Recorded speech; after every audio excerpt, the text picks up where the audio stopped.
Alright, this is just a little bit about how to use OneNote.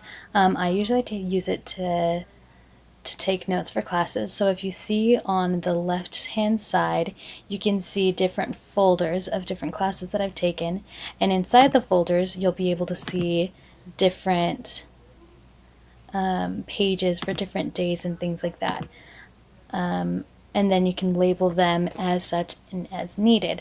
One thing that I really enjoy doing is putting lines on it, so it makes it seem more like you're writing notes. And I like to do a different font as well, and those are all super easy to use.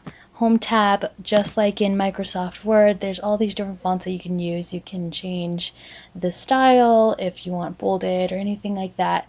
So it's very easy to use it, as well as you can put links in there, and if you click the links, then you can it'll take you straight to where you need to go as well. You can put pictures in there as well, so it's a really useful thing to use. So that's a little bit about how to use OneNote.